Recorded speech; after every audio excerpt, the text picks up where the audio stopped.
Sampurasun. Assalamualaikum warahmatullahi wabarakatuh. Wilujeng patepang deui sareng sim kuring dina channel Dong Sun TV. Kumaha palawargi sadayana daramang? Mudah-mudahan urang sadaya aya dina parangtayungan Allah Subhanahu wa taala. Amin ya Allah ya rabbal alamin.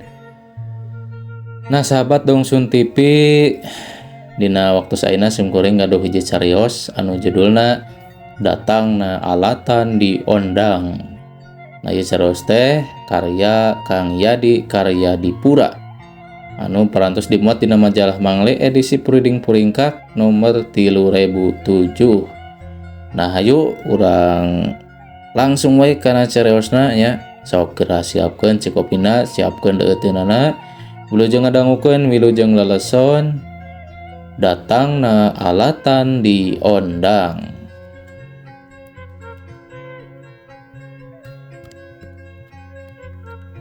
Imah nu mimitina tingtrim teh jadi kacirina geueuman saprak dicicingan ku pangeusi anyar. Keur sarege sok rajeun kahudangkeun. Hawana narekab padahal eta imah teh hareupeun mes jaba kapisahkeun ku jalan. Leuwih ti sataun kuring nyicingan gedong heubeul anu dieusian ku sakumna karyawan luar kota. Dunungan teh bager nyadiaan tempat najan mindeng ngaluarkeun duit keur ngomean itu ieuna. Maklum gedong nu dijieun taun 70-an memang di komplek teh gedong heubeul masih kajaga najan gonta-ganti pangeusina. Hiji imah hareupeun mes can lila ganti pangeusi. Baheulana dieusian ku kulawarga tentara. Bapak-bapak nu someah teu weleh imut unggal pasangrok. Ibu-ibu nu getol miara kekembangan jeung budak leutik duaan nu rajeun sok ngahajakeun ulin ka mes. Kulawarga eta teh pindah ka kota Kendari alatan tugas, digantina ku laki rabi nu kacirina rada judes. Umurna mah disawang leuwih kolot ti kuring. Meureun nu lalaki mah 40 tahunan, nu awewe sigana 3 tahun leuwih ngora ti salakina. Duanana ge henteu someah, mun dipiheulaan diserian teh ukur dibales imut nu dipaksakeun. Ngan nu anehna eta lalaki rabi teh teu mawa budak. Lantaran sikepna nu teu wawanohan, kuring jadi teu pati mirosea. Najan sok ngarasa we hawana teu geunah. Tapi dina hiji peuting mah timbul rasa karunya kadenge sorak raribut di jero imah cet bodas. Kuring, Kang Mulya, jeung Kang Soma tuturubun kaluar.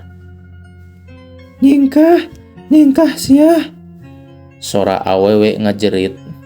Saha sia? Naha ngaganggu wae? Tembal nu lalaki teu eleh tarikna. Kang, sieun. Untung pagerna teu dikunci, sup weh kaburuan. Jantung ngagedur tarik.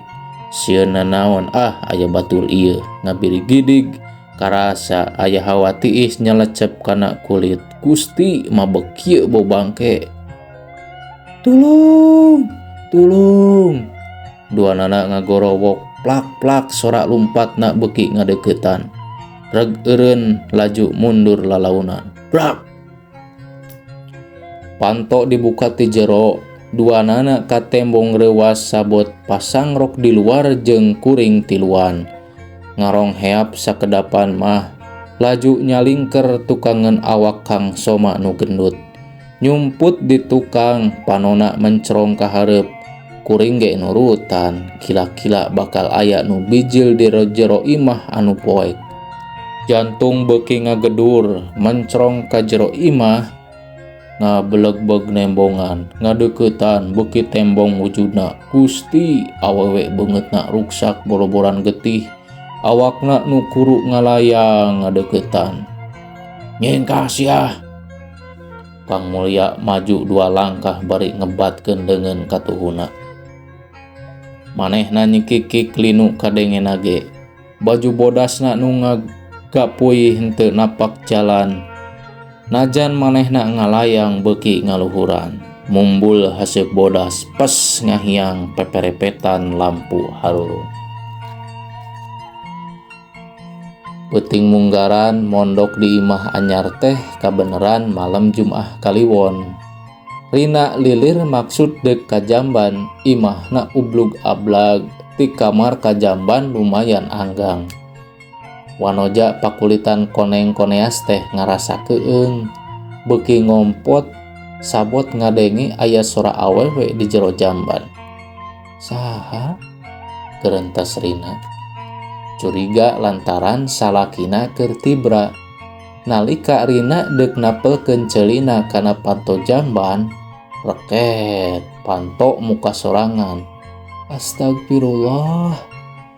Rina reuwas basa ningali di jero jamban aya awewe buukna panjang ngarumbay nutupan tonggong.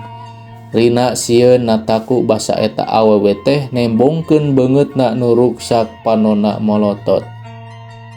Kang Padli, tulung. Rina lumpat ngabingbrit, awewe nu di jamban teh nyikiki.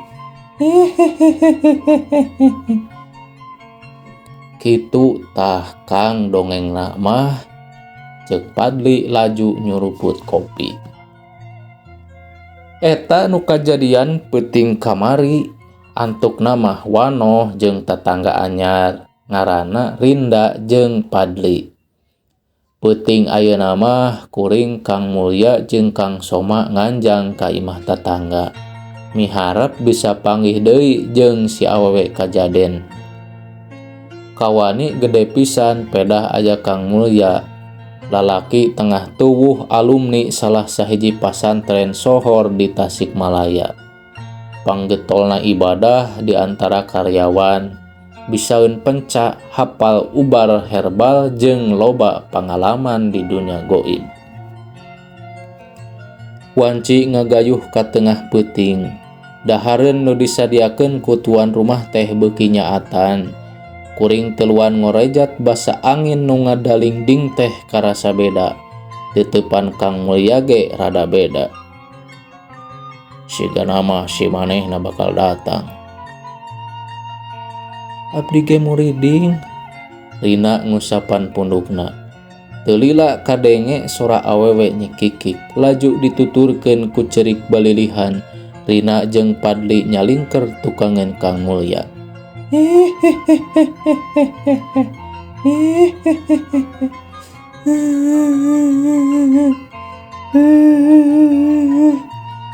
Ulah sieun, pan urang teh keur ngadadoan, manehna datang. Kang Mulya ngaregreukeun, najan tuan rumah beuki ngadeg-deg. Tas kitu teh sora kadengena beuki harus. Brak panto muka. Angin ngagelebuk nembragan awak. Mucunghul hasup nyarupaan halimun, melenghir bau bangke tina halimun eta. Awewe nu beungeutna ruksak teh mucunghul, ngalayang ngadeuketan. Gusti, hayang teuing lumpat sakalumpat lampet. Ngan ieu suku teh hese pisan diojahkeun. Geus teu bisa kukumaha, eta awewe teh nangtung hareupeun. Kasaksian Kang Mulya geger nyeman jeung pepeta. Bangun nuker dialog jeung eta makhluk. Dialog sakerjep awewe nu beungeutna pikasieun teh ngahiang dibarengan ku dalingding angin brak panto nutup. Jantung duduk dugdag aduh. Ceuk Kang Soma ngalegik citehna gelas nepi ka saat. Kuring ge nurutan keur nyinglar kasieun. Kumaha Kang? Tanya Padli ngawakilan kapanasaran. Kang Mulya ngusap beungeut 3 kali. Saleresna mah si manehna teh tas lami marakayangan di dieu, ngan kadienakeun we nembongan teh. Naha tiasa kitu? Sareng naha ka abdi sareng kepun bojo? Padli nyambung kapanasaran pamajikanana. Satu tas ngantunkeun teh aya deui lalakon hirup.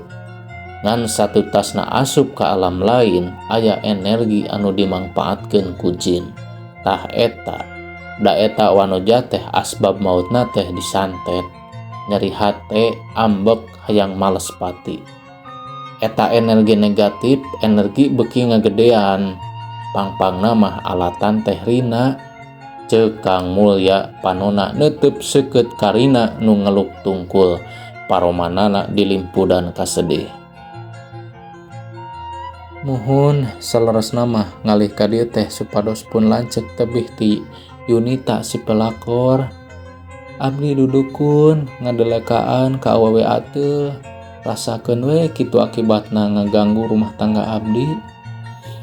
Nyaritana kateu kurang bisak, ambekanana ngahegak mencrong ka salakina.